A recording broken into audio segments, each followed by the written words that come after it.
Welcome back. It's the Screen Sermon Podcast for another week, and it's the Boon, and we're here this week with the Sex Robotica unit. Welcome back, sir. I'm glad your firmware got updated. Yeah, I'm very, it's very unfortunate I had to miss last week, especially since I enjoyed that film so much. But on the bright side, I can't wait to get a chance to go back and listen to that episode and hear your thoughts with Cody on it. Yeah, I thought it was a really good episode. We had a good conversation about it, and I think it's kind of waiting to find its audience out there from the initial first day and a half of it being out. So, but it'll get there. It's a good flick, and we have talked about it in the past about certain topics don't strike as hard as others, and I find that it'll end up finding its audience later on. Yeah, if Oscar Isaac was in it, it would have done better. I was thinking about hashtagging him just because. Well, now you can for this. So, folks, welcome back, and it's that time of the calendar month that we are going to start talking about the upcoming releases for October. So this is our Coming Soon for October 2023 episode. If this is your first Coming Soon episode, pretty simple concept. The SR unit and I throw out essentially what is our top 3 most anticipated releases of the month, and we also throw in some honorable mentions in there as well. And this month we also have a secret additional pick that we're going to throw out there, which is kind of a bonus TV series that we're both looking forward to. So yeah, how was your before we get to that, just want to check in with you, SR. How was your week? How was the research coming up with your list for the Coming Soon for October? October was super easy because the amount of horror movies this year there was so much. I sent you the list, and there was so much there to pick from. I didn't find it difficult to narrow it down at all, but there's just a lot coming out, and I'm gonna try to watch all of that if possible. That's going to be some hours worth of work there. I've watched of horror movies that are listed on Letterboxd, because there's always indie shit that's not going to be listed. Of the ones that are listed on Letterboxd, of 2023 horror movies, I've watched 21% of them. Nice. That's why my rank one out of every 5. Big. Yeah. Well, and you were getting some love from the Letterboxd community there. You were kind of shouted out by someone from their Twitter, right? Or their X, excuse me. It's from their headquarters, their profile. I was thanked, and I don't know if I should say what I was gifted, but I was gifted some neat swag for helping with the list and upcoming release schedules and all that. So that's pretty cool, man. That's you putting that work in and it being recognized by the entity itself, which is pretty neat. Well, all right. We chatted about last month we talked about me going first this time because I have a tendency to be a momentum destroyer. Yeah, that's a goal list rule.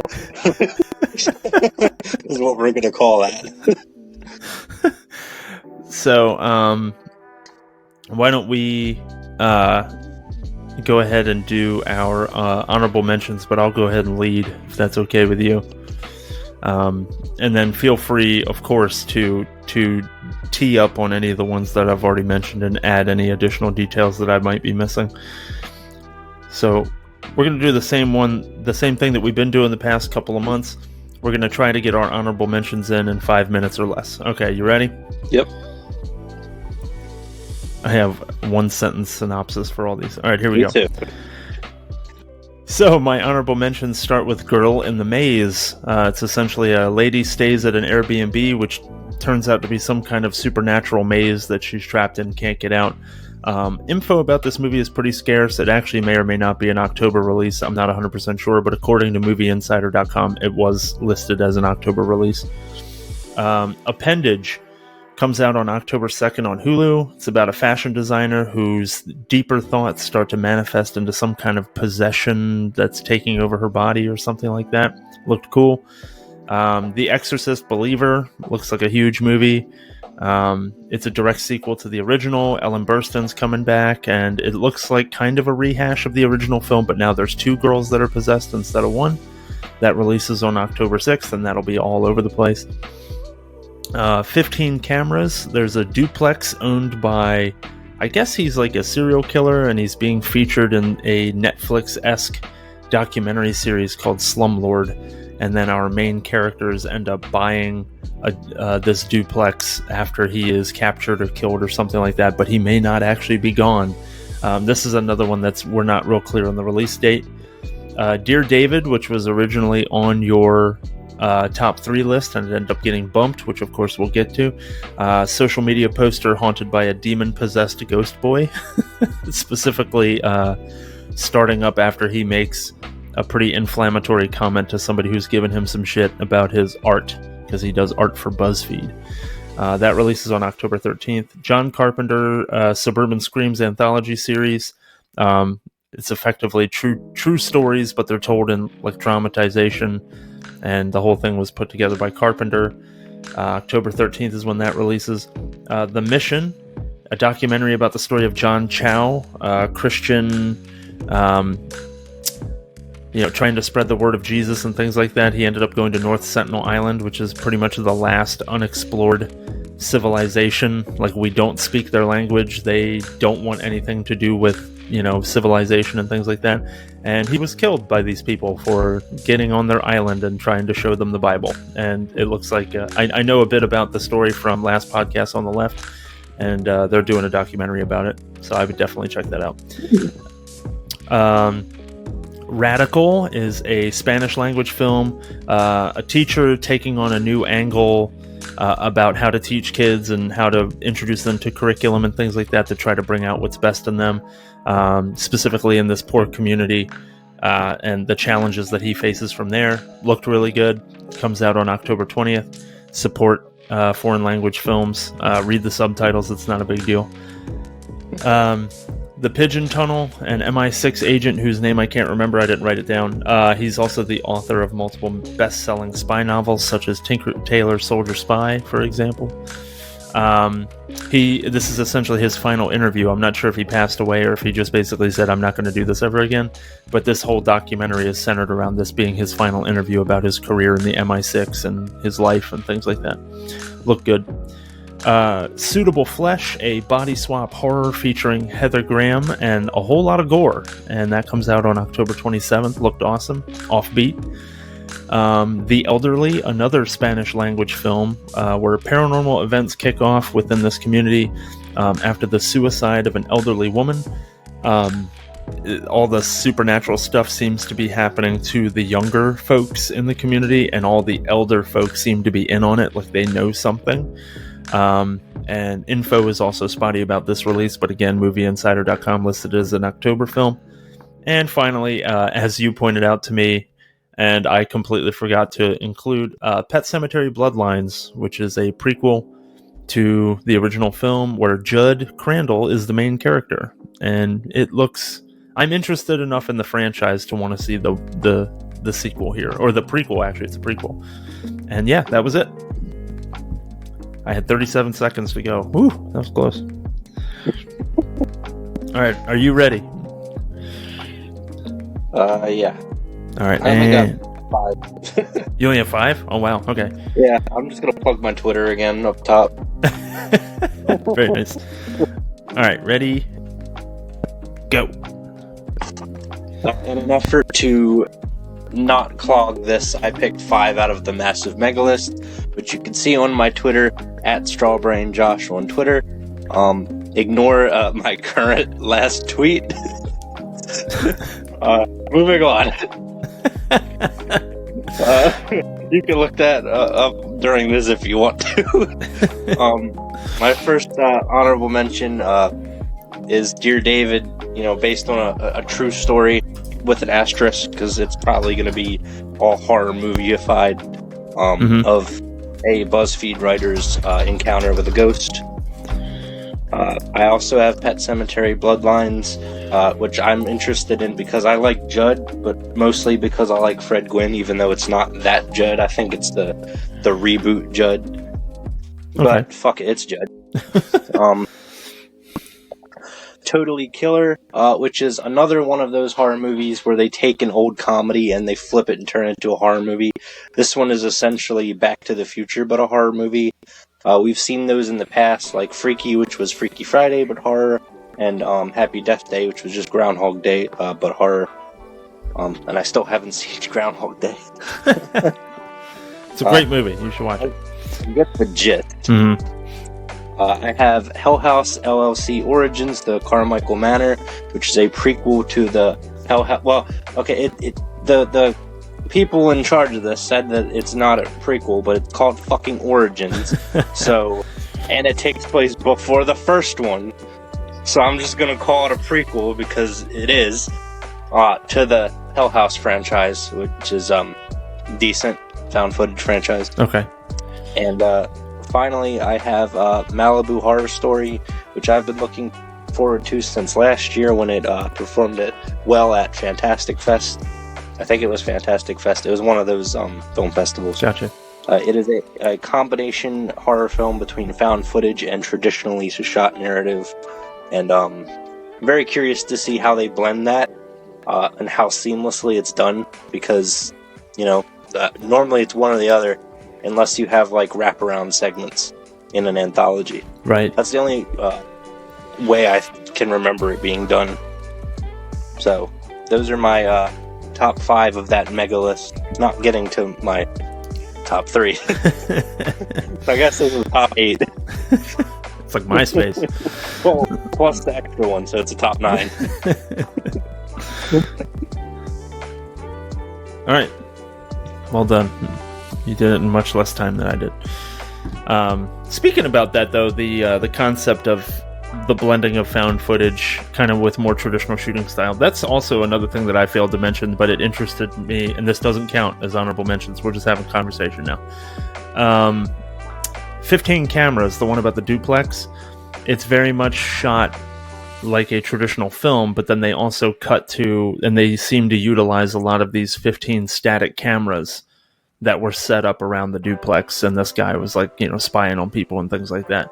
And so a lot of the horror and a lot of the scares and Wait a minute. What? 15 cameras, a sequel to 13 and 14 cameras? I'm not familiar with 13 and 14 cameras, so I don't know. I wouldn't be surprised. This did not read to me like a sequel, watching the trailer. That doesn't mean anything, because it very well could be.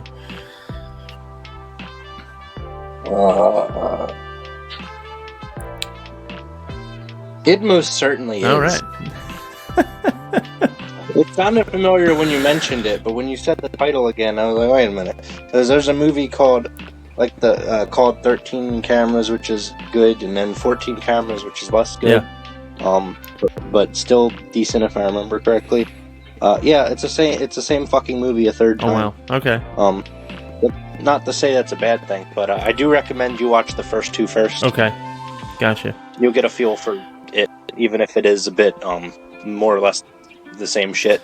But one of the things it's still I thought it was fine. novel was the whole concept of like the static, like CCTV kind of camera. I mean, it's better quality than your traditional CCTV camera, but like those static camera angles, kind of like the old Resident Evil games, blended in with, a more traditional filming style. I thought that was an effective way to kind of get some of the scares across. Yeah, not only that, but those films do a good job at instilling fear just on the basis of your privacy being breached. Sure. That makes sense. Being watched, because it's unsettling, because it's not really a spoiler because it's the whole synopsis of the movies, but the idea of somebody sitting there watching you shower, have sex, go about your daily tasks, and just being watched by God knows who on the other end and not knowing it. I think there's implicit fear that goes along with Sure. that, because even when you're home alone at night, it's 3 a.m. and if you feel like you're being watched even though you're not, that's like built-in fear. All right. So, as per our pre-pod discussion, let's go ahead and get to our bonus pick. That we each made. We each it was kind of my fault. We each decided on a television series that we were excited that was coming out in the month of October. The reason why for me is that I'm just going to go ahead and do it. So this is my number one. This is the thing I'm looking forward to the most in the month of October, and that is The Fall of the House of Usher, the upcoming Netflix miniseries by Mike Flanagan, inspired by the works of Edgar Allan Poe, specifically titled after one of his works, but that's not the only one that's referenced within the story. It looks awesome. It's effectively a family where the elder members of the family established a pharmaceutical company, and of course everybody has benefited from that as you kind of trickle down into children, grandchildren, things like that.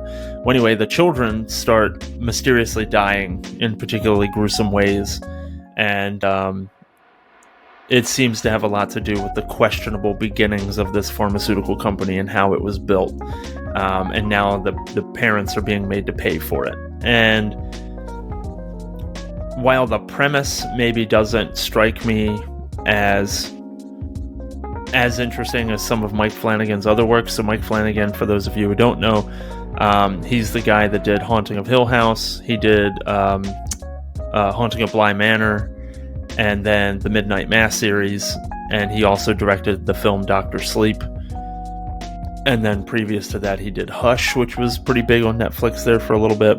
And he did some other things too. I'm just blanking on them. So, I'm sorry. Right, Oculus. Completely forgot about that one. So he's a pretty big deal out there, and this is supposedly, at least on his current contract, this is his last series with Netflix. So, of course, he could always sign a new contract, but this also might be it. Maybe he focuses more on feature film after this. I don't know. But I love Mike Flanagan's work. It looks very much like Mike Flanagan. He has a very specific style, and he casts all the same people. He's one of those guys that likes to work with a lot of the same people, one of which being Kate Siegel, his wife. It looks like a great show, and I'm very much excited for it. It's releasing on October 12th to Netflix. The one thing I can say is Bruce Greenwood was cast as Roderick Usher, who is the patriarch of the family. From what I was reading in the notes about it, it was actually originally supposed to be Frank Langella, who is an actor that I'm a big fan of, specifically like Frost Nixon. He's a really great actor, and unfortunately, evidently, there was some kind of incident with Frank Langella where he got in some kind of legal trouble or something like that, and he ended up losing the role and was fired. And they ended up putting Bruce Greenwood in there. And Bruce Greenwood, he was in Gerald's Game, which is also a Mike Flanagan film. So he's familiar to Mike Flanagan as well. So and I liked him in that. So he's probably going to be great. But I do like Frank Langella, and was sad to hear that either he was being an asshole or something happened and he lost the job. So did you have any kind of insight on what happened with Frank Langella? This is the first time hearing of it. I don't know.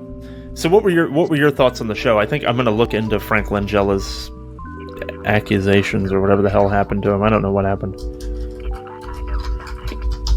You were asking about it in the pod chat a while ago, but I didn't say anything because I was going to save it for the episode.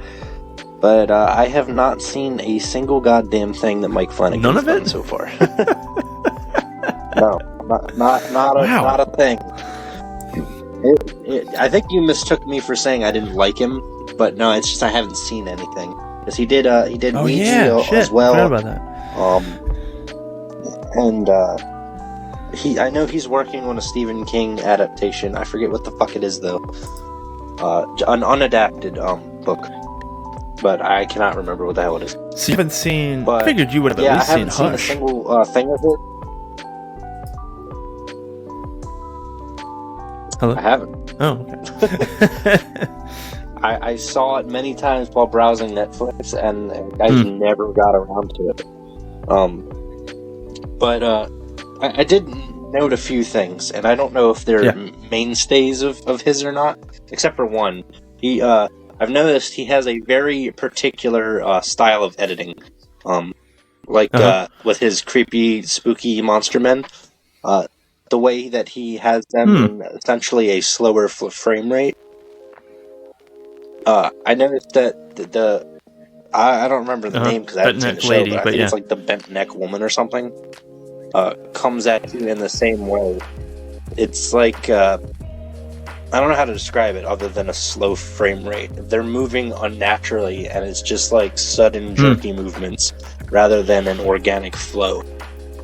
That's something I've noticed with at least the couple things that I've not seen of his, but like the clips and whatnot. This had a bit of humor to it in the trailer that I didn't expect at all. There's a little it does seem funny, and I thought that his stuff was just straight up horror.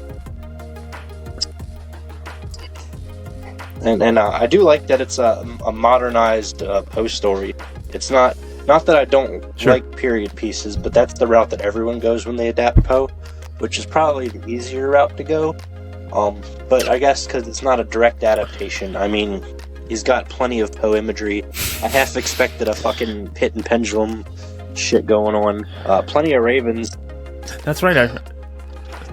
Mark Hamill as well. I don't know if he's a regular with Mike unless Flanagan, I'm mistaken, I'm pretty sure this is the first time they've worked together. I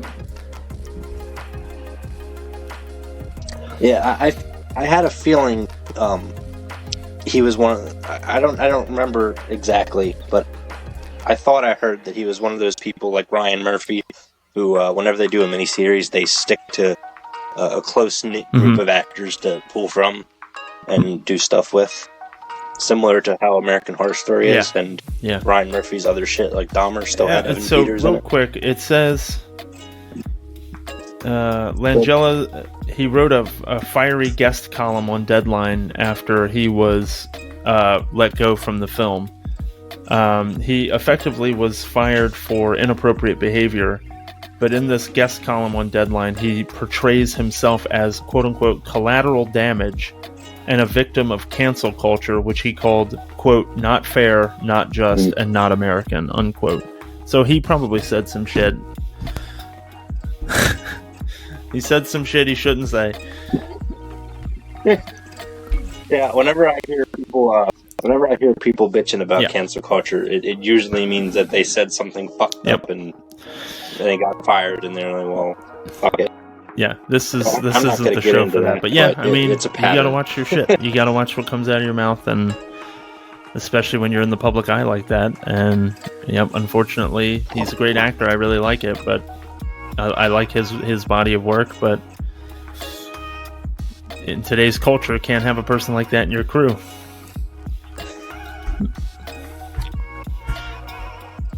Regrettably.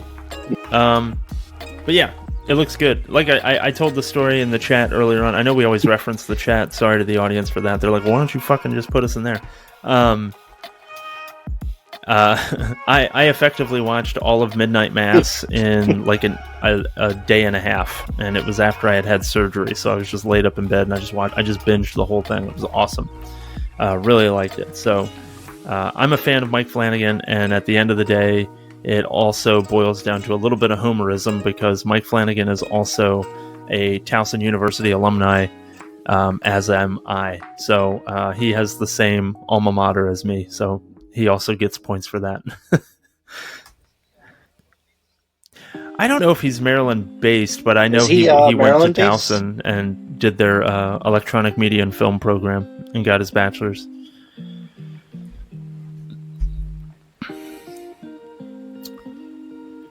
Because, you know what else is Maryland-based? Oh, that's true. Yeah. Baltimore-based, even. You know what? I didn't even make that connection. It says here he was born in Massachusetts.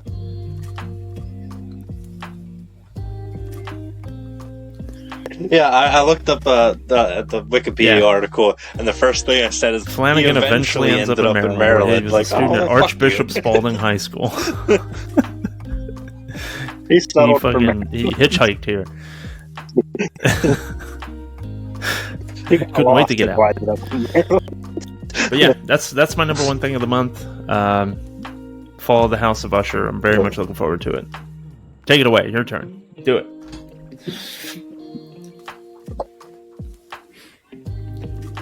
My television show pick is, and I'm going to do this with as little spoilers as possible, as to not spoil them for Boone, and, well, fuck the audience, we spoil shit anyway, but mainly it's for Boone. But anyway, my pick is Chucky Season 3. It's a very good show. It takes place right after the last movie, ignoring the reboot, because that sucked and doesn't exist. It picks up right where Cult left off, season 1, 2, 3, and it's really good. It's like watching, it's one of those shows where it's just like watching a movie. It doesn't feel like the TV show version of anything, other than the production. You could tell based on production that it's a TV show. That's not a bad thing. It's just a difference in, the pacing. I had my questions about it too, because, a 90-minute Child's Play film, how do you stretch that out over an 8 to 10 to 13 episode television series and keep it fresh? That makes sense. You turn Chucky into an anti-hero. With an asterisk to it. I mean, he's still a villain, but you'll see. A lot of while Chucky is the main star, a lot of this show is helped by the other cast members. I won't spoil who's in season 3, because then you'll know who lived season 1 and 2, but it's safe to say that Jake Wheeler survives, as he's the main character. He's in season 3, obviously. Season 3 takes place in the White House, where Chucky is owned, I believe, by the son of the president. So that's fun. There's to anyone who's seen the show, you know what I'm talking about, but the president is played by a certain actor, and with said certain actor, there's a certain running joke that's happened since the first season that I find very amusing, and if you ever watch the damn show, I'll tell you what I'm talking about if you haven't Evidently, figured I it just out need already, to do it and dive in. I'll tell you what I'm talking about.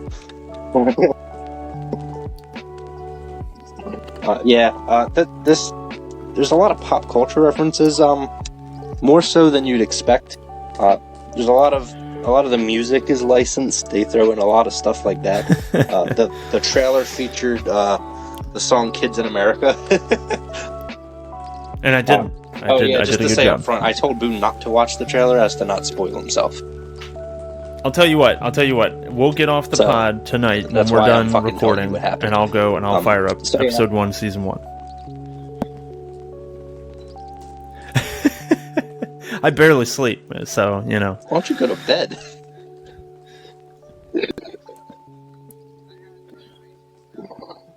It's a good show.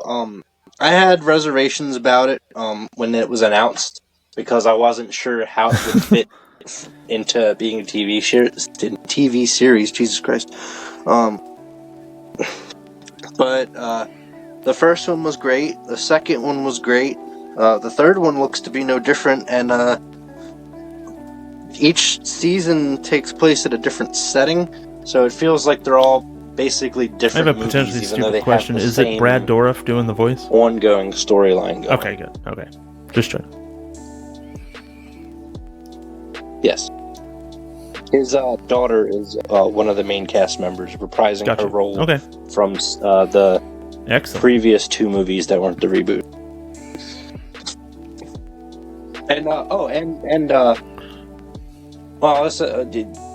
There's a scene where Fiona Dourif plays a young Brad Dourif.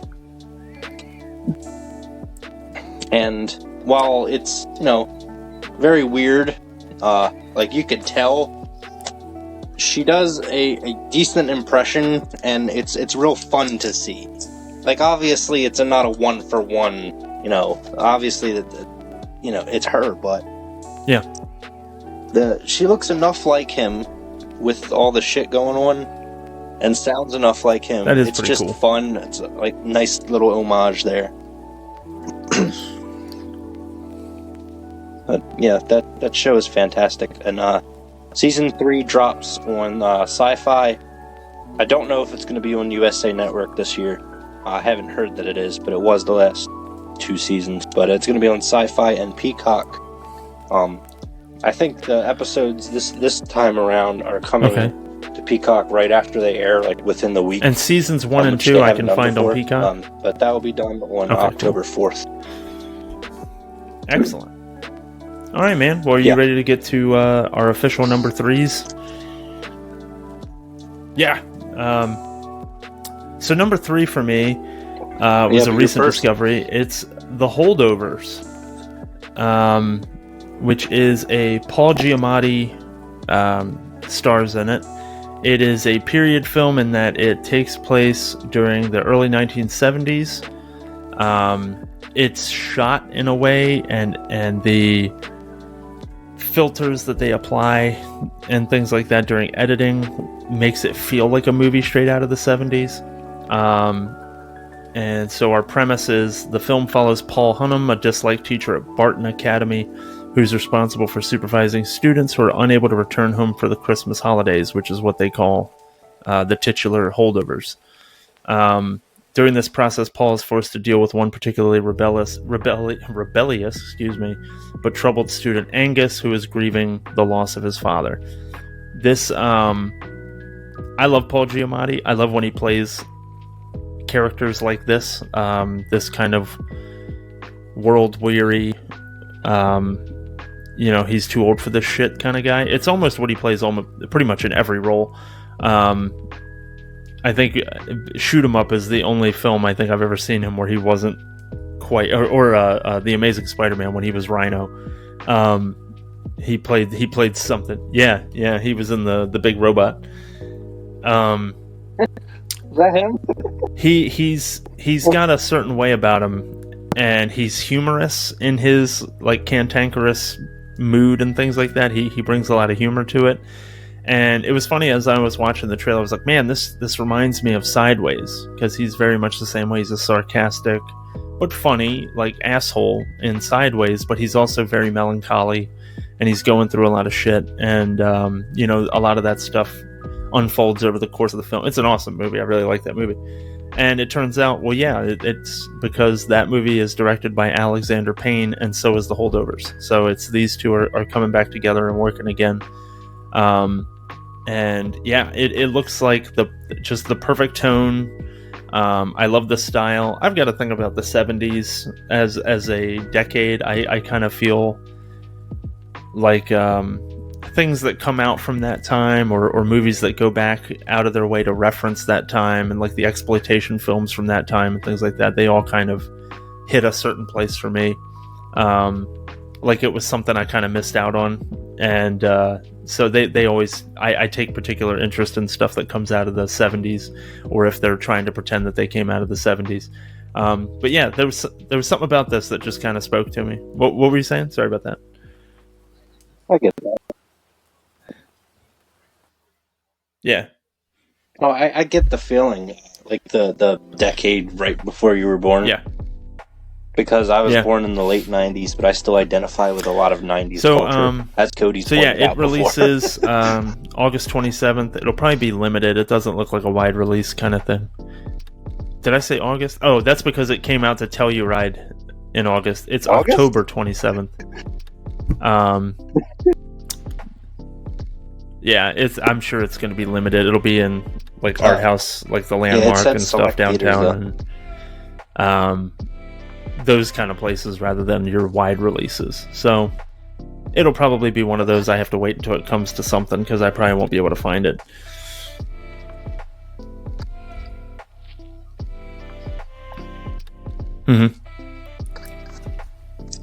Yeah, I didn't know that this was a 70s movie. I actually, when I was writing my notes, I wrote that it looks a lot like an 80s movie because it reminds me of when you pop a VHS in and you're watching all the trailers, sifting through them to get to the movie you want to watch. Yeah. And because it started with a voiceover, so it was very much like this summer. You know what I mean? So I got that it was going for a different decade because it felt like it and it looked like it. But I just got the one. I got it wrong.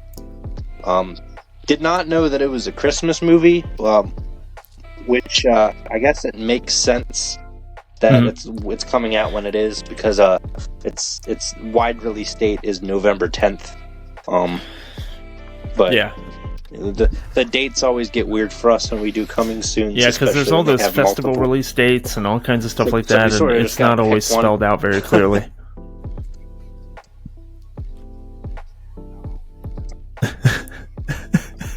You wait till we get to the next one, and I'll bitch about fucking dates. But for now, to no one's surprise, this is a Miramax film because it looks a lot like a Miramax film. In fact, it reminded me, with it being Christmas and the synopsis, it reminded me of like Unaccompanied Minors, but everyone's aged up at a prep school. The one thing I did note that was sort of weird to me, and you complimented it on, but it was jarring that it was like a lighthearted comedy. Then all of a sudden it's like, but your dad is dead, and then cue the drama music, and then it starts focusing on that shit. Yeah, it's like there's this and then veneer we go right back of up the comedy, humor, and I was like, Jesus Christ, that gave me whiplash. over top of an actual kind of melancholy story, more of a drama about the struggles that, in this case, this kid is going through and how Paul Giamatti is hoping to help him through it, despite the fact that Paul Giamatti is seen as the asshole teacher that nobody likes. And then, of course, the humor starts to fold itself back in as they become more friendly with one another, and this kid realizes that Paul Giamatti isn't the piece of shit that he thinks he is. Like, this is me guessing. Obviously, I haven't seen the movie, but that's what it looks like is going to happen.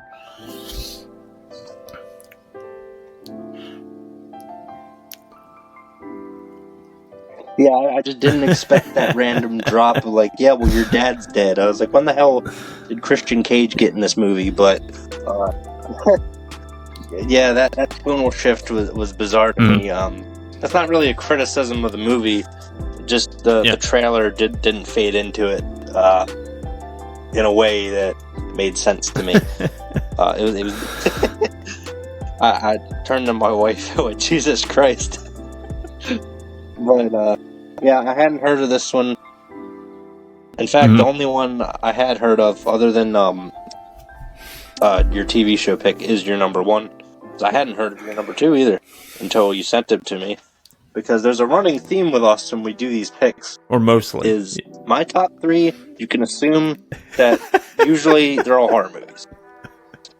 Your top three is random bullshit no one's ever heard of. Or it's three major releases Oscar that Isaac. are coming to every theater in the world. Anything Oscar Isaac is in my it's top one or three. the other. Yeah, I'm fucking in. Let's do that. Absolutely. We might as well do a whole fucking Oscar Isaac. I was gonna say, watch arc. the views soar. Get the engagement. Yeah, I mean, hell, I'm pretty sure if we did Spider-Verse, which I'm fairly certain will happen someday, but if we did Spider-Verse, I think that's guaranteed to rock up the views, especially if we do it around the release of the third movie, or the second movie, part two. See, this is like being in the chat. You're welcome. It's all behind-the-scenes action. All the dick jokes and all the bullshit. Yeah, except you don't have to sift through... Actually, never mind. I'm not going to make that... Oh, never mind. You just said it. I was going to say... Or me occasionally throwing that gif up of that girl getting hit in the face with pictures of hot Mick's dogs. ass taking up the chat. Noted. I don't think you said it in that chat.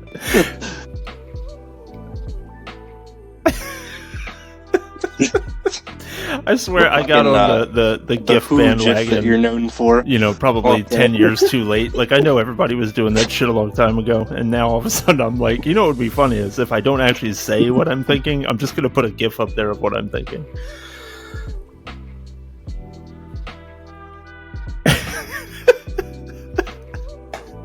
Well, it's funny when it's a reoccurring thing where it's the same fucking one over and over again, but you find different reasons. Which is another bit that I really love. You're like me and the Ahmed Johnson bit. Yeah, we're all over the place now. Right, now we're getting into territory where the audience doesn't know what the hell we're talking about. That's a completely different movie. No, and anything more like for the hangover, similar to you, I took kind of that's sparse notes, and I'm more just kind of being informative rather than diving too deep, and then moving on from there, seeing where the conversation takes us. Awesome. Oh, well, I'm gonna be. Looks like I'll be getting to Chucky season 1 sooner than we think. I'm just gonna say whatever random bullshit pops into my head.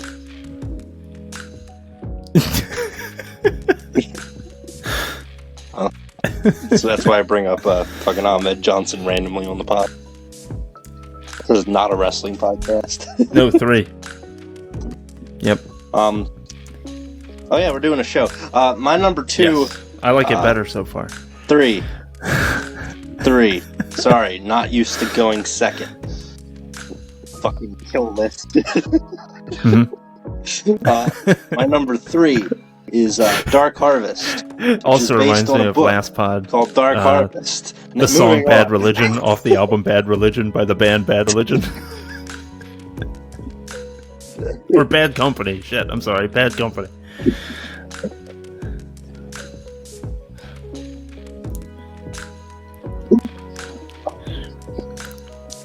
Yeah, it's based on a book by Norman Partridge. It's so it was supposed to. Its original release date was September 2021, and then COVID happened, and then it was like, okay, it'll come out in September 2022, and then the release date came, and we heard nothing of it, and it just didn't come out. And then get ready to, I think maybe a month ago, it was like, well, it's coming out in a couple weeks. And I sent my fucking pick of my top 3 to you on the day of the last Coming Soon episode when we recorded. Because I was like, well, I already know what I want. And then this movie comes along like, nah, fuck you. So, its third release date, let's hope it comes out. It was supposed to come out in theaters. But it is now coming to... Well, it's coming to Alamo Drafthouse. But that don't mean shit to me because I can't see any of that shit. I would love to go to an Alamo Drafthouse movie, or if it's a Fathom event, you can guarantee my ass will not be there. Because... Well, the fucking tickets... Well, I don't know if Alamo is like Fathom, but Fathom, it's upcharge tickets because it's an event. I am not spending $30 to watch fucking Blood and Honey. I'm sorry. That was a Fathom event. It wasn't a wide release.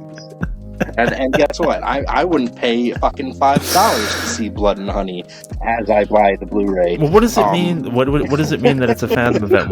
What else do you get? I'm not paying to watch. I'm paying to put it on a shelf. It's different.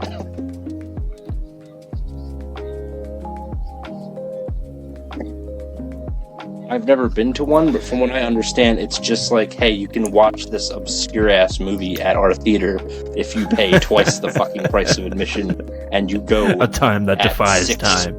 72 p.m. It's actually 7:12, but they call it 6:72. Took a gamble. I heard 7 come out of my mouth, and I went with it. That's amazing.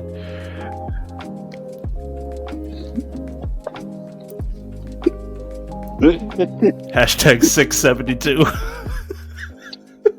The synopsis of this movie, and it's very unclear, at least to people.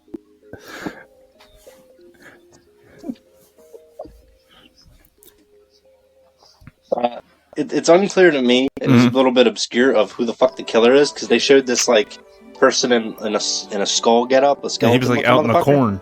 and I didn't know if that was supposed to be Sawtooth Jack or if that was supposed to be someone hunting Sawtooth Jack. Because, because the plot of this movie is there's a killer or a monster, and a bunch of people are going to fuck it up, which is very Halloween Kills-esque, which I liked. I know certainly people like didn't like Kills that more movie, than Ends. but I liked the new Halloween trilogy, so you know what? I did not like Halloween Ends. I didn't love Halloween Kills, but I liked it more than Ends. I did. Alright.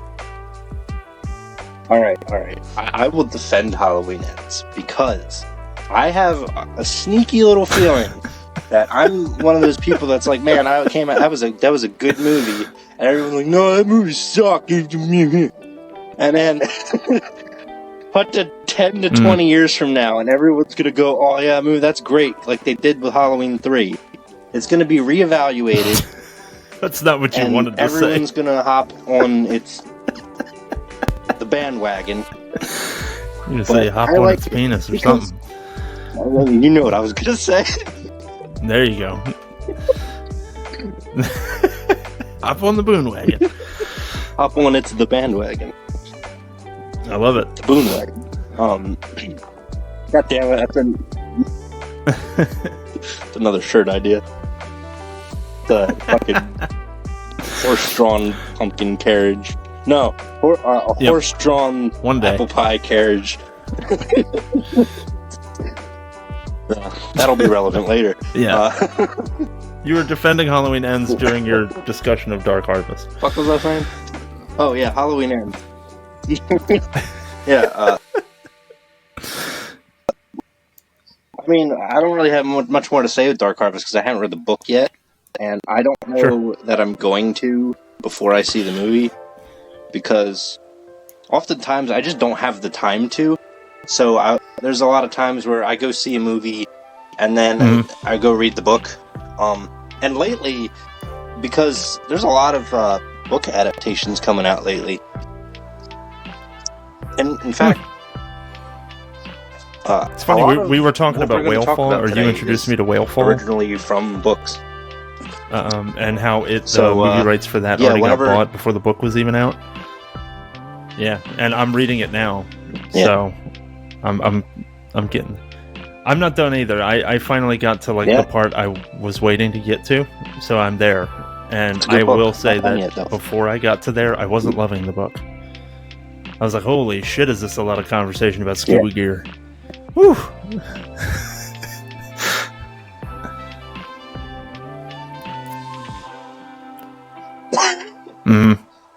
Well, I know Daniel Krauss did a lot of research into fucking everything from scubas to whale biology, so there's going to be a lot of that. But yeah, Halloween Ends. People were expecting a certain thing, and it subverted expectations and sort of became Christine but Michael Myers. But I like that. So that is my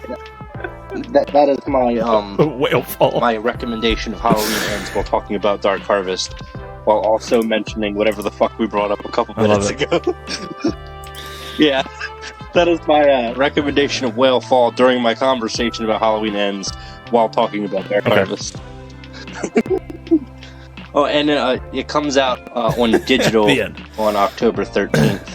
Or if you want to go to Alamo Draft House and October. My number 2, which you had never heard of, and we can cut right through this one, honestly, because even though I'm very excited about it, I don't know what else to say about it. It is a fucking hashtag Nicolas Cage vehicle. Can't wait to be able to throw that hashtag down. And it's...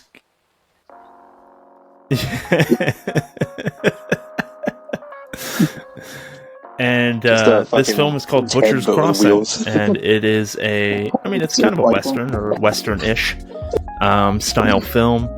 It effectively centers around Nicolas Cage and his band of buffalo hunters, and they link up with a young man who has left Harvard and traveled to Montana to join a buffalo hunt. He wants a different life for himself. He comes from an affluent background, it seems. He's going to Harvard, getting educated, decides that's not the life for him. Links up with Nicolas Cage and his buffalo hunting buddies out in Montana, and they go on this crazy hunt against this herd of buffalo. And there's definitely intonation in there that Nicolas Cage is over hunting them. This is more buffalo than we can skin. Like, this is too much and all this other stuff. And he, of course, is putting on his awesomest Nick Cage performance, acting like a complete nut job and seeming like he's going to fucking kill everybody for not listening to him. It looks great. I'm really excited for it. Oh, is it? I didn't even know that. It is also based on a book. And oh my god, it's so weird. He looks crazier than usual. I noticed, and I'm sure you noticed. And it's directed by a guy named Gabe Polsky, and this is evidently his first narrative feature film. So he might have been like a documentary guy or something like that. So this is his first crack at it. And also, it's being released by Saban Films. And I've just noticed that there's been a lot of Saban films coming out recently.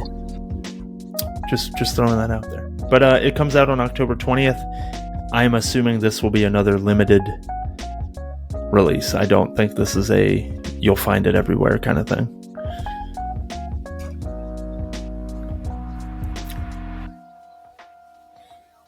Ow. Yeah. I'm not too surprised. I'm actually more down with this than I expected to be. He really is. Because I saw it's a Nick Cage Western, and I was like, alright, well, fucking, he's in everything right now, so I gotta be picky about what the fuck I watch with him in it. Especially because, while I do love him, watching so much of him in one small period can be overwhelming. Especially since he plays very similar characters. Which, is well kind of his deal. But, yeah. But yeah, it looks good. I have a feeling, honestly, this might get Oscar buzz. I could see it. If not like in the best picture conversation, it could be for cinematography. You think so? Heckinger? Who is that? It's co-starring Fred Hetchen. Yeah. He looks like fucking Ed Sheeran a little bit from this photo of him on Wikipedia. I know him from he was in all 3 Fear Street movies. Uh-huh. Yeah. He not only that, but he also looks like an actor you know from that one place. You know what I'm talking about? He look. Yeah. One of those faces that looks like other people that you've seen in shit, but you can't place what, who, or where, or why. Because I saw him and I was like, hey, I know that guy. And I was like, what have I seen him in? And then I looked at his filmography and I saw that he was in all 3 Fear Streets. Like, okay, that checked. That's not what I was looking for. That's not what I would have never guessed it was that I recognized him from. But yeah, this looks surprisingly decent. It's another one of those city boy turns country type movies with a period piece, which are becoming popular in more and more. The series is too. I mean, maybe a little bit of Western revival. I've seen Yellowstone, some more of those I think, is popular, as well as its prequel one, which is like 1886 or something like that. Looks fun. And then I know that it's also a sci-fi show, but Westworld was hot for a little while. I mean, a lot of it takes place within the park, so it's a lot of Western imagery and a lot of Western tropes and things like that. And then, of course, on the underneath side, you're seeing all the sci-fi shit too. But yes, so it's like a half and half kind of thing.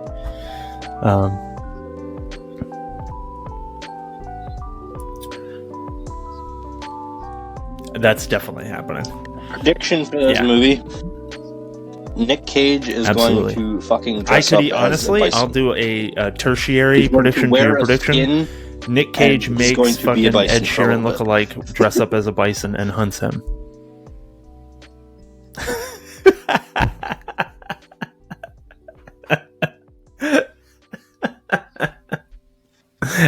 It's Tusk. But way better.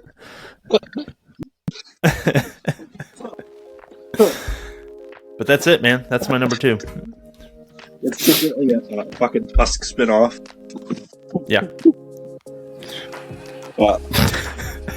Wish list prediction. Something I don't think will happen, but I really want to. Nick Cage turns into a bison, and then when he puts on the skin, he becomes a bison animated in the vein of Pixar. Yeah, he's a skinwalker. He can turn into buffalo. And no one acknowledges it. But as soon as he takes the skin off, he is once again regular Nick Cage. He can turn into animated characters. Mm-hmm. Yeah, nice a lot. Yeah. I had it written down because I wrote your release dates too this time. Nicolas Cage's That's house. coming out on October 20th. That's where you can see it. It is unclear where the fuck it is coming out to on October 20th because I didn't.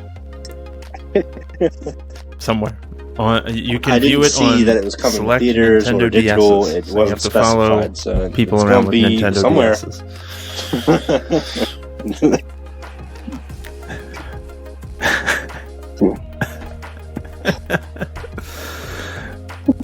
You have to go to your local national park. It's going to and they have a little stream to fucking all the gas station device TVs. where you can watch the movie. But you have to dress as a bison.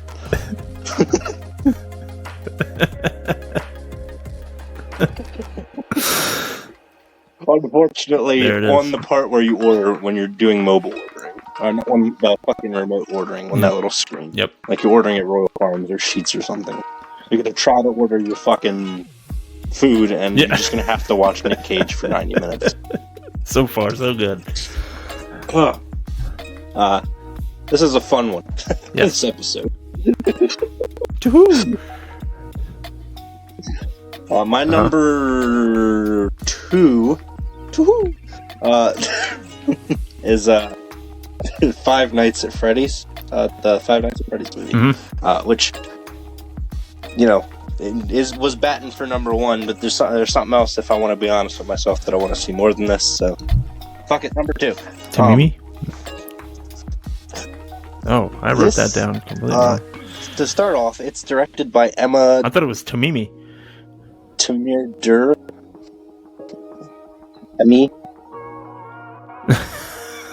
No, I'm just stupid. Emma. No, I wrote down it, but I can't read my fucking handwriting. Yes, Emma Tammy. And when I said Dur, it's because I wrote Dur as directed.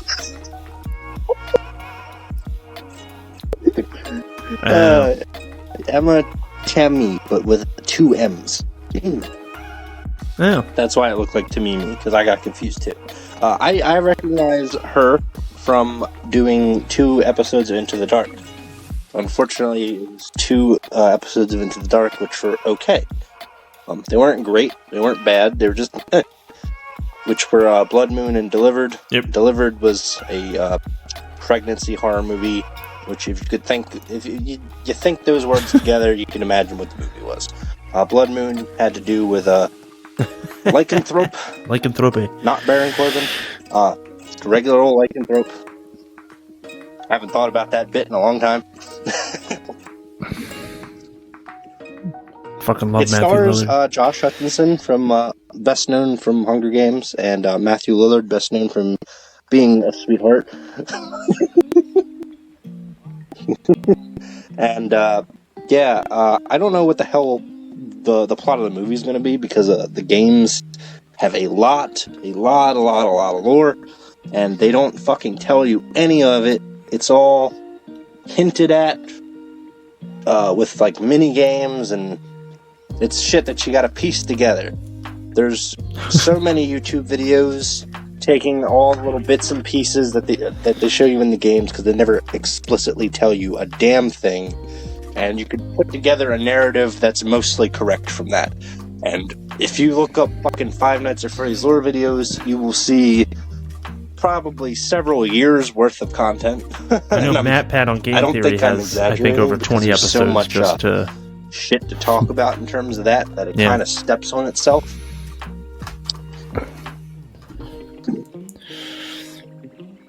Yeah, and there's books.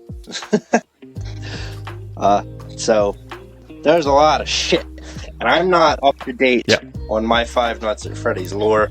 I know that Matthew Lillard is playing William Afton. I know William Afton is the purple guy, and I know that's bad guy.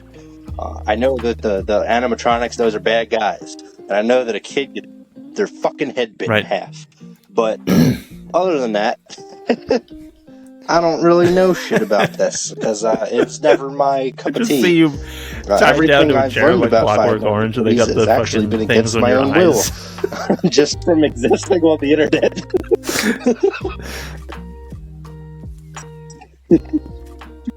Yeah. No, it's just, you ever find out a lot about a topic just because it's super popular? Yeah. Like, for instance, and this is like the whole fucking concept of needs to see, really. Like, I know Terminator references. I haven't seen a single one of those movies. I get some Lord of the Rings shit. Never seen a single one of those without falling asleep. Sorry. I tried to watch. We're gonna fix your Terminator problem. It didn't. I fell asleep. I'm not both gonna times, try to tackle your Lord of the Rings problem. At least not now. I've seen the first 10 minutes. It'll come. Yeah. It'll come. I'm not ready to take that task on. Yes. It's a bit much. Especially me. It'll start with me.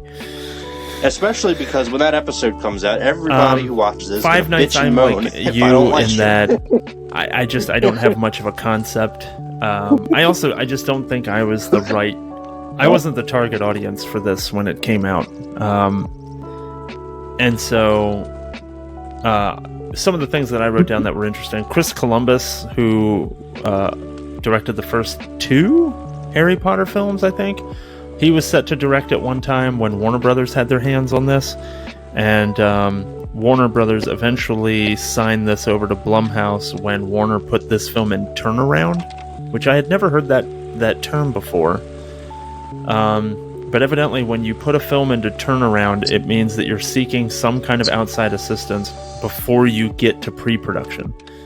And so, i.e., it sounds like that's the first step when movies end up going into development hell. It's most likely money, right? We don't have enough money to do this. It's a passion project for maybe like one sect of our company, but not everybody's behind it, so we're trying to get money from somewhere. They put it in turnaround, and then another studio ends up picking it up.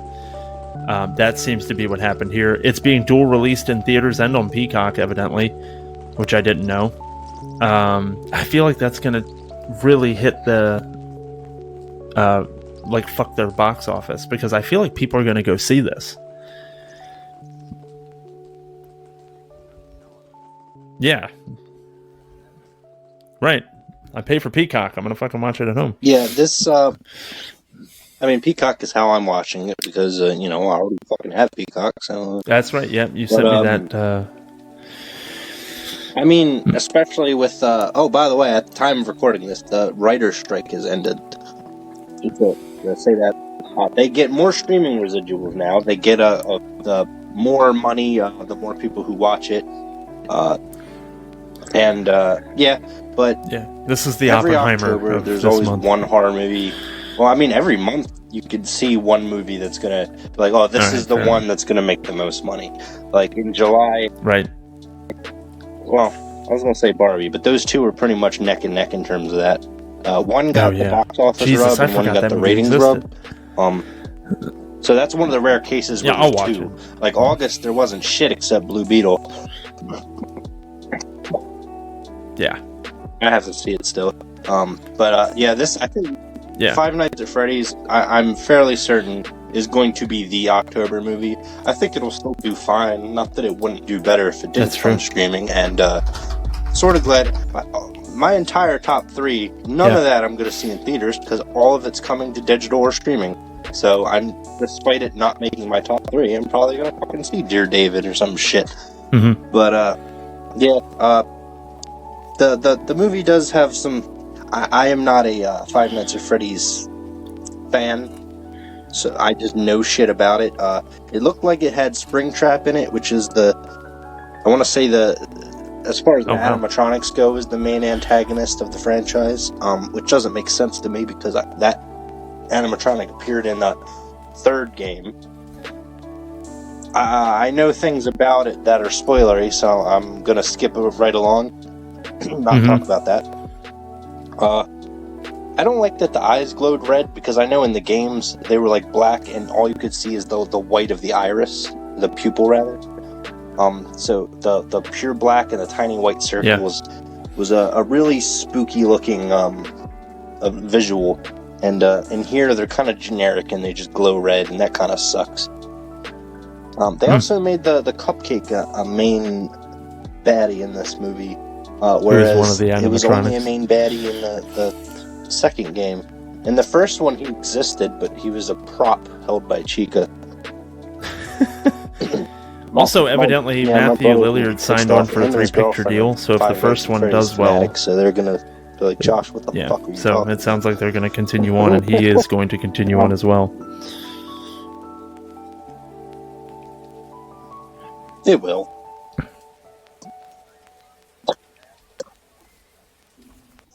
Well, I'm glad this movie is getting made because it was in development so long. I mean, it got signed way, way, way back, and they fucking... That's right. Back enough that they said, fuck it, they made this movie already, just with a different name and tweaked a little bit. Because they made Willy's Wonderland in 2020, and it's basically this. They also capitalized on this and made the Banana Splits into its own horror movie. So, the final note I have about this is it's really impressive that the animatronics in this film, which I assume are done digitally, and if they're not, that's even more impressive. They look like they're ripped straight out of the video games. Like, the textures and everything, they don't look like they belong. They look like they were photoshopped in or something. That was it.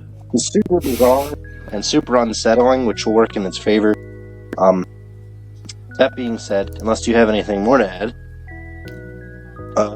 it comes out on the October 27th, which is a really bizarre place to put it at, if I'm being honest, instead of just right up top in October, because then most of its box office is going to come in November.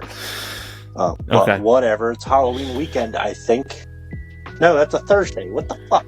Oh, no, it's not. Looking at the wrong thing. It is going to make a truckload of money for sure. Yeah, Halloween weekend. Peacock and theaters, and it's going to make a shit ton of money.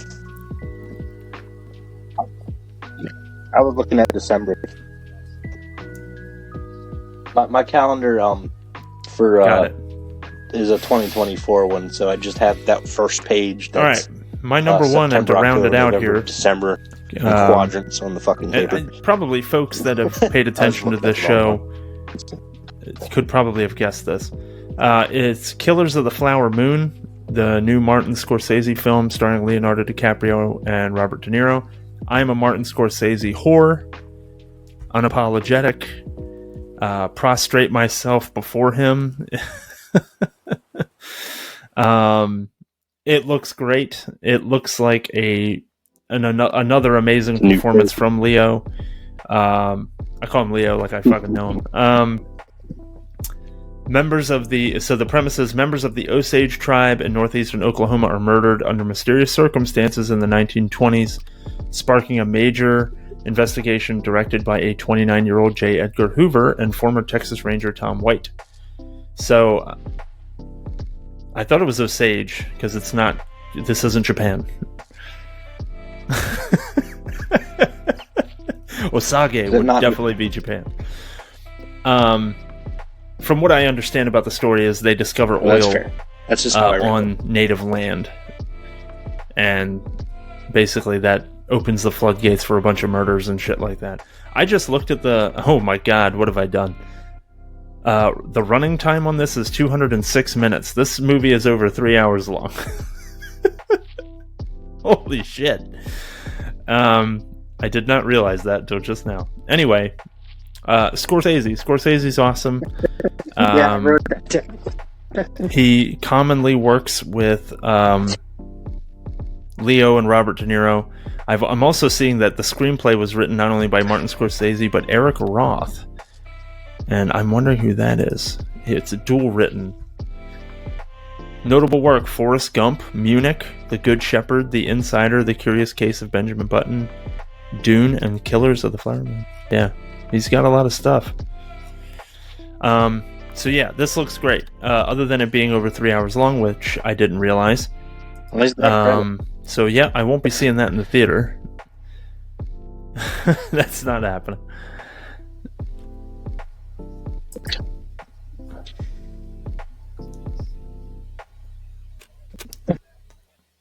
Oh, dude. Yeah. I remember when I saw what the hell was it? Scream 6. And I got to the third act and I had to piss so bad, but I didn't want to miss anything. So yeah, and I'm all for I would have rather went up against Ghostface than the process. Dealt with that. I was I couldn't imagine doing a 3 hour movie. Well, and there's nothing like being in the theater and getting a bag of popcorn and a Diet Coke and all this other stuff. But inevitably, that Diet Coke comes back. I mean, and you got to do something, otherwise you're in pain. So yeah, I mean, again, we didn't take tons of notes, and I don't think we necessarily have to kind of get the conversation going or just inform people of stuff. It's a Martin Scorsese film. It's going to do well. This is going to be up for an Oscar, 100%. He's going to be up for director. Bobby De Niro and Leo, or one or the other, are going to be up for best actor, and the other will be best supporting. I have no doubt. The gallon that I just navigated away from the page. The one that ends up marrying Leonardo DiCaprio's character, she is one of the Osage Nation members in the film. She's probably going to get nominated for Best Actress. This is going to be the award sweeper, and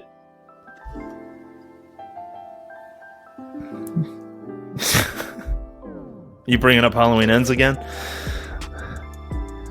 I don't want to get political, but I'm gonna, just for a little bit. There is I might as well.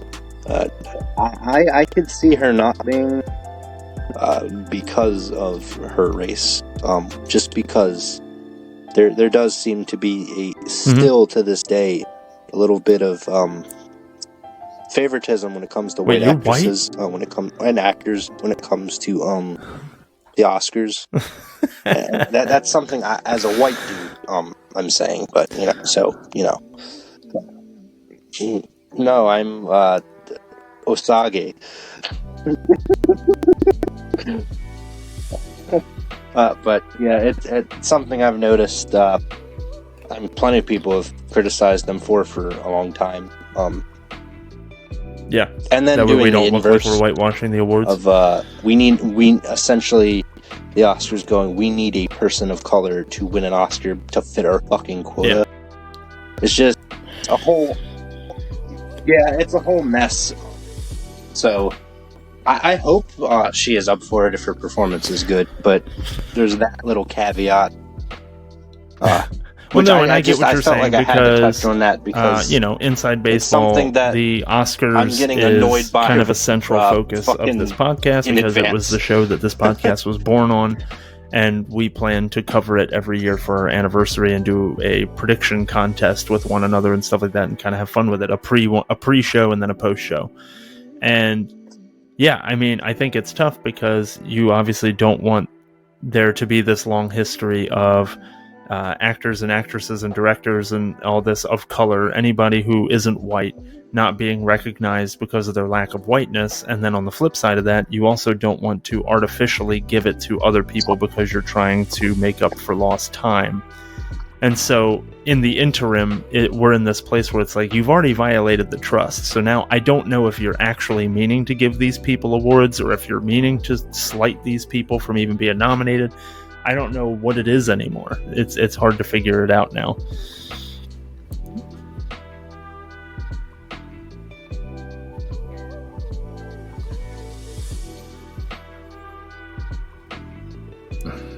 They did this fucking bullshit where they took, people got mad at certain actors and actresses and not winning Oscars that the public thought that they deserved. I think Angela Bassett was one of them, and I think Chadwick Boseman was another, and they got fucking this honorary Oscar. And I'm sorry, bullshit, but Angela Bassett 100% should not have won supporting actress last year. Award. It's just it's I like disagree. rubbing fucking salt in the wound. I understand that there was a lot of upset about it, but I did not think, based on the performances of people that were put in front, like within that same category, I didn't see how her performance would have won that. And it would have felt like pandering to have her win it, and so instead you give her this participation trophy, which feels like pandering.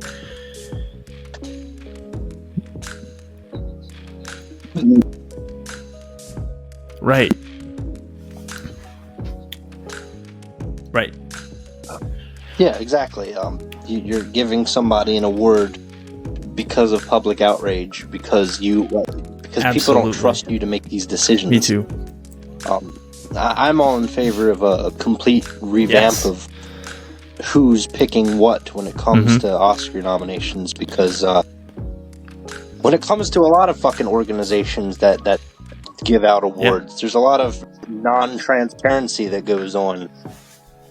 And it goes a long way to make people pissed off. And all it does is breed dissension and make people angry, when we should be fucking celebrating people's accomplishments and not getting pissed off at people who didn't win. But that's my fucking rant. Now back to this goddamn movie. Oh shit, no, my next point was political too. I pointed out that I think that it's neat that a movie's coming out that criticizes white people's treatment of Native Americans and not glorifying that age, because fucked up shit happened, and it's erasure to pretend that it didn't. Once again, acknowledge it. You say, hey, this is a fucked up thing to do, but you don't pave over it like it didn't happen. Yeah. That's disrespectful. This is based on a book. Again. A true story, though. This is a piece of nonfiction. Oh, that's right. All this shit actually happened. Yeah. And an all-star cast, like you mentioned, DiCaprio. It's also got De Niro, and it's got Brendan Fraser in it, among others. And I will not be seeing it in theaters, much like Oppenheimer. It is a behemoth of a fucking movie. And I do not have the bladder to watch it's not attention span. It's I have to piss. Not for nothing. In, like even outside of like sooner. that they biological give me, when I go to the movies, believe a myself. bucket full of fucking I have beverage. Small children. Like if I tell my wife, I'm going to go to the theater and see a flick, and it's for the podcast or it's for whatever, like she doesn't expect me to be gone for 4 hours. So it doesn't match up with my life. It's not going to work. Right.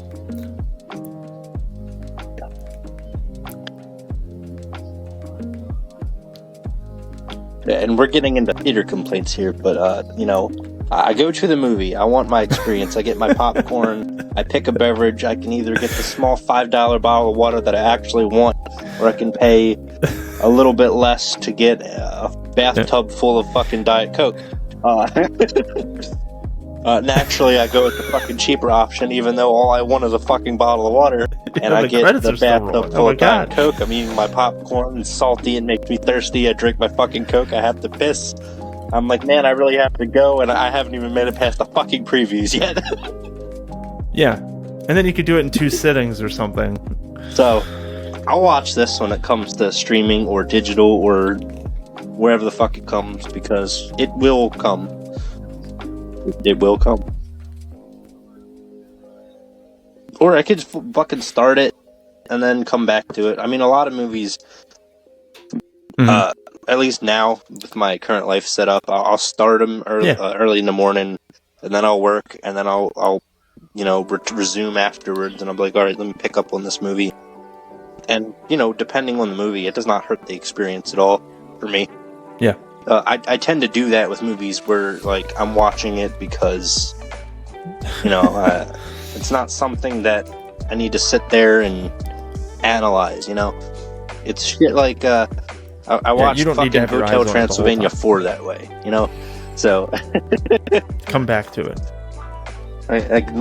Funny vampires and blah, blah, blah, Right. Alright, sir. So you can come back to it later, and you don't feel like you missed anything after not watching it for 8 hours. Take it away, number 1. Take us home. This movie's a fucking chore, so it's 2 movies. I gotta watch the part It 1. is. I don't part think it 2. matters what we do, unless we like talk at the same time. Anyway, you know, this is one of the instances where I feel like we should have ended there. It's always gonna feel like that, I think.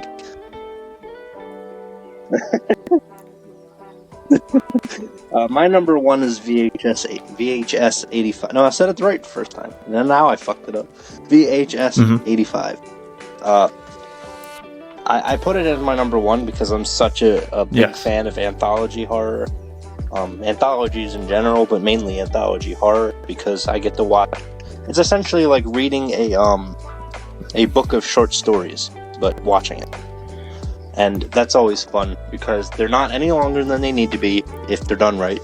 And you get to watch a whole bunch of different shit in a small span of time. The VHS movies are very high and low.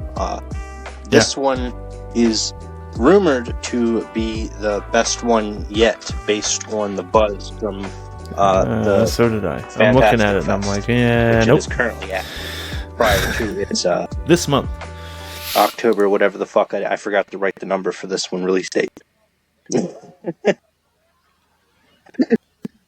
I wrote October. I didn't write the day. Yeah, it'll come out at some point. Latest installment, the last member of the trilogy they're doing of like retro horror, because VHS 1, 2, and then Viral were like the modern age, and then they did 94, 99, and now 85. They're taking a cue from analog horror, which is a new subgenre of screen life films that has popped up over the internet, taking the concept of VHSs and like retrowave, and because inherently that's scary, as it's a technology that's unfamiliar with new generations. They see this like it's like watching Faces of Death, essentially. It feels like you're not supposed to be watching it, or it's like hidden information. And there's plenty of good shit and plenty of bad shit in the vein of anthology, analog horror, I mean. And I think VHS does it pretty decent. I loved 94 is my favorite one so far. Actually, that's a lie. 2 is, but then 94. And I love 99 as well. And the fucking directors they have this turnaround, and they're 5 stories, is insane. So I'm going to go in ascending order for who I'm excited to see. They have Natasha Kermani, who did Lucky, and I haven't seen Lucky, so I just can't speak on her work. It has Gigi Guerrero, who did Culture Shock and Satanic Hispanics this month rather, at the time of recording. Mike P. Nelson, who directed the newest Wrong Turn movie. David Bruckner, who did the newest Hellraiser movie. And the fucking cream of the crop here is Scott Derrickson is directing a he's doing a short on this, and I love his work.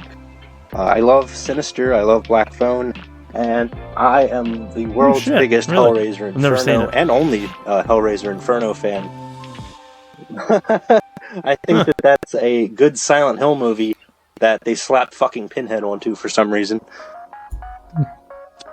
Yeah, it's bad, but it's only bad because it's a Hellraiser movie. It's my third favorite movie of that entire shitty ass franchise. So, and it's rumored to have. It specifically said, one reviewer, that this is the first VHS movie with no weak link, no bad story. So I'm a fan of the concept. I saw the first and the second one, and I think that was it. And so yeah. That you're like, alright, well, let's fucking skip that one when you rewatch it. So yeah, I'm 3 films behind, but I also really enjoyed the first and the second one, and I like the concept of it. I like the idea, and they always seem to come up with a pretty cool, the overarching narrative that ties it all together as to why these tapes are here and like why we get to see them. I feel like they come up with a pretty good like narrative focus that you always go back to. Oh, did they?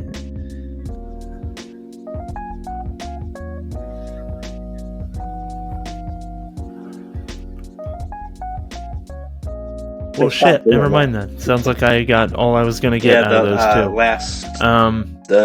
Oh well. I don't remember if but they yeah, did it I for also 94. I don't was think excited so. to see But I know they didn't Scott do it in Derrickson's 99, name and I don't think they did it associated for this with one. with one of the shorts. I also really enjoyed Sinister.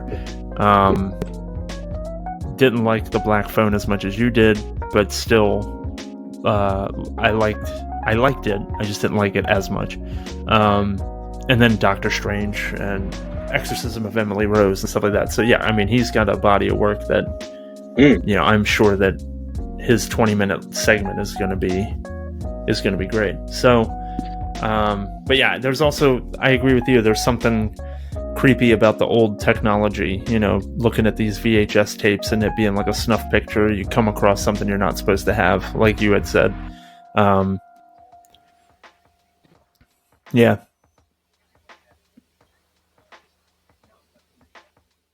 Yeah. It's every generation, I think. You can look at everyone is sort of creeped out by the technology that precedes them. Like where the Zoomers. Well, I guess I am one. I'm teetering on the edge there. The younger Zoomers.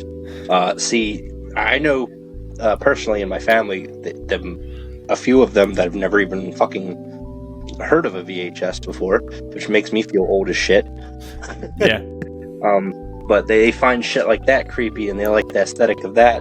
Where I'm sure that if me or you fucking heard like a phonograph or some shit like that, yeah, there's a sense I was just thinking about the to theremin that, too. Yeah, or it's very strange. A telegraph, or some shit like that. But you know what? I love Star Trek, fucking, and they use the theremin to do that. So musical instrument, a theremin is the musical instrument I was thinking of.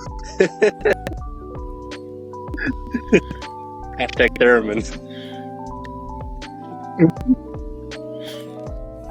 Okay. Gotcha. I don't have a fucking date on this because all I wrote is October. One of them. But it is coming direct to Shudder, and I think AMC Plus. Incidentally, I noticed that a bunch of AMC Plus oriented shit is on Max. It's going to be on so I wonder if it will also eventually make its way to HBO. It's Shudder * maybe AMC Plus.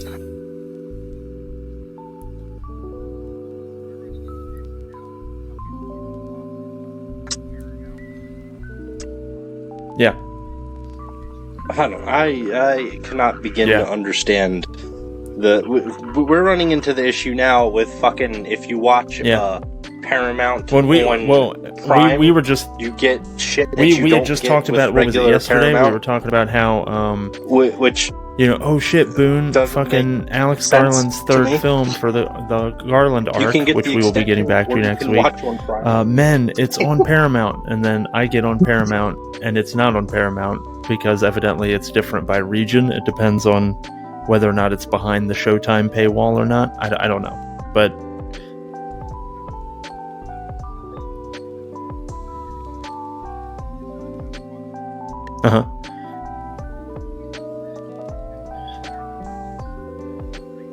Well, the website I use to find out what shit is streaming on is justwatch.com, and it said it is available on Paramount Plus, but not regular Paramount Plus. It said it's available on Paramount Plus with the Showtime extension, or Paramount Plus if you watch Paramount Plus through Amazon Video.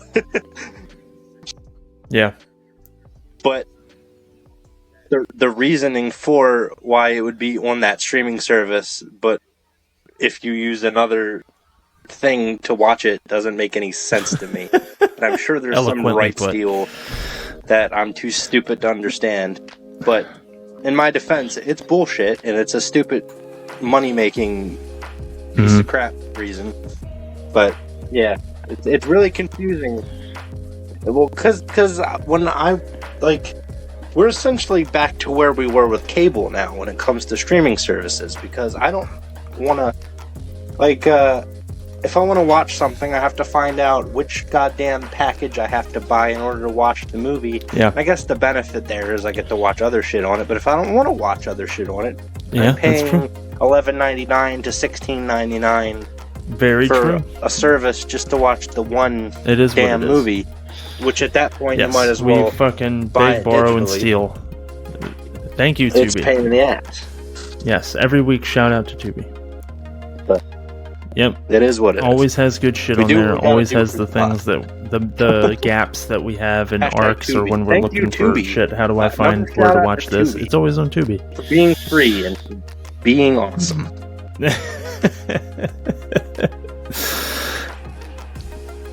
I never think you're going to forget. We'll see. He did. Yeah, and it has He talent, sure did. so thank you, But I'm not Tubi. going to tell you where. You're just going to have to listen to it.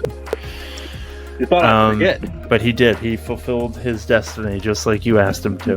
Did Cody bring it up last episode? I haven't watched it yet. Thank So yeah, God. I mean, if nothing else, it sounds like we've kind of reached our limit on these films.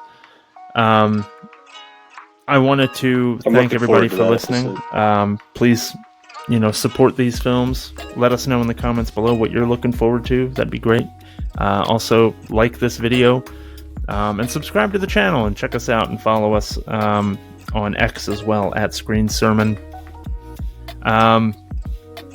And send your requests, feedback, things like that. You could also do it via email at screensermonpod@gmail.com. We want to interact with you folks. We want to hear what it is that you're interested in seeing us talk about.